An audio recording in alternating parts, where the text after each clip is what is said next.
14 years old. I was at a Baptist school at the present point in time. And we was at this music workshop program where, you know, at that time in this school, everybody had to play a musical instrument. And so when it came down to the saxophone, the guy demonstrated the saxophone. It sounded so good. I woke up and I told my mom, I said, "Mom, I think I want to play the saxophone."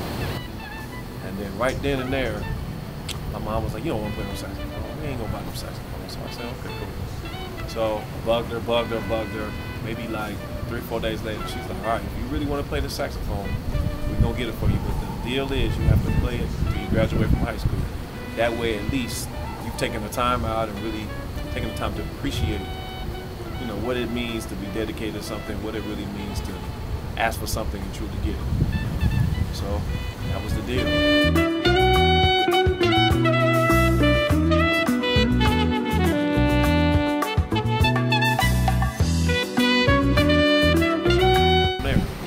Young, you know, basketball practice, track practice, and we had saxophone practice. And you know, and I think that was the first time my mom really saw you know, an investment. She didn't really know where it would go, but at least she knew, you know, her son was going to be actively involved in playing a musical instrument. I guess it's still in that art form into me then.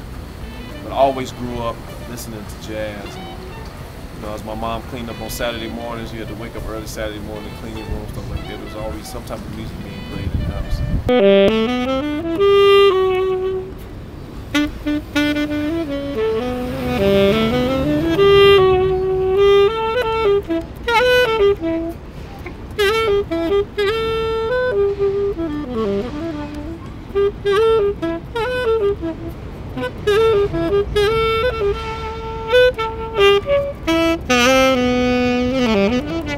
My major was manufacturing engineering, and I always wanted to be an engineer, and engineering to me was fun. I love math and science.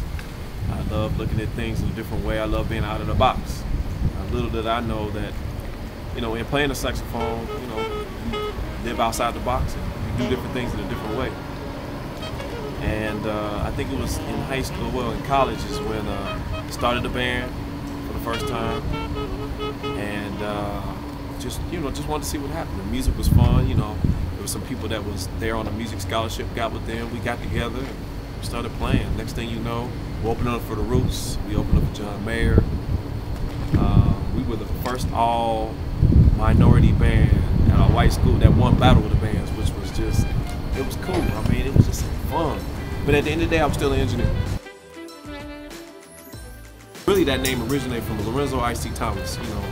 It was just, they knew I played the saxophone, so they'd be like, Jon Saxx. They just went ahead and just gave me the last name Saxx. That's where it started.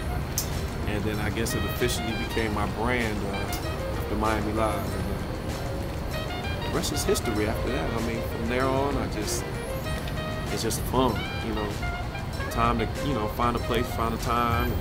There's different organizations here in Miami that wanted to hire me and play. And really, I got to give a big shout out to Louis Oliver and Dexter Bridgman for really believing in me enough to start doing all their functions. Recapping on the Jon Saxx experience, I'll tell you, one of the more memorable moments is when we were selected to perform at Jazz in the Gardens 2 years ago. And you know, I was real nervous because now I'm performing on the big stage in front of the home crowd. Super nervous, but you know what? I was just like, you know, let me try some of the things that I've seen. And on a much bigger scale. So we started out the show. I probably started in the back, maybe 30 rows back. And I came through the crowd, man. And at that time, man, I'm usually nervous, like right before I get ready to play. And I was so super nervous. But as soon as I hit that first note, it was on.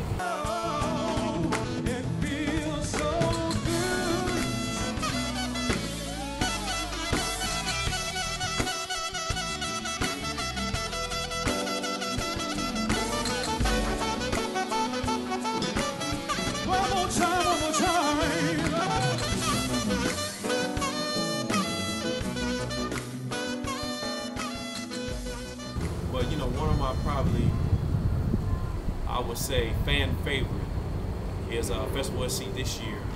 A girl was feeling the music so good, and she jumped out of her seat ran and gave me this big old hug while in the middle while I'm playing it. We just started dancing together. I mean, it was amazing. She was feeling it, I was feeling it. I just went with the flow, so we just made it a part of the show. Another, I guess we'll say fan favorite is there's actually this one time where I hold a note, probably about 3 minutes, 4 minutes, and the band, they just stop, take a break, they go, get a drink, they start stretching, they start doing what they do. I really didn't know what they were doing. They went, did their thing, came, sat back down while I'm still holding this note, and then the show went back on.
When we were featured on Deco Drive, which is like a local television station here in South Florida.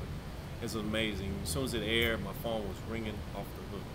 You know, and we're just proud to, you know, be able to be featured on things like that. And from that came the national anthem of the Miami Heat games. Also, currently have about 3 CDs.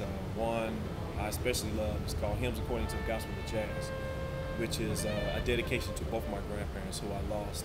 It's all the old school hymns that they used to listen to, just put together with a nice twist, a nice jazz twist, you know, so that, you know, in today's world, you know, the gospel circuit or whatever type of music, we just put a little jazz twist on it. I'm gonna have my first CD called Jon Saxx, just a couple CDs, Purple Rain and some of the other favorites, and my newest one called Saxology Volume 1, which is just basically a mixtape of favorite cover tunes that you would like to listen to, with the first one being The Change Is Gonna Come, which is one of my grandfather's favorite songs.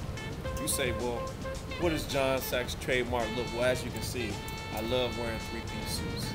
Hat cocked to the side with a nice little ascot on. Of course, some nice shoes, some wild shoes that really kind of set the outfit off. You know, anytime you see me perform, it's going to be some type of suit and some type of wild shoes with a nice ascot or some type of hat cocked to the side.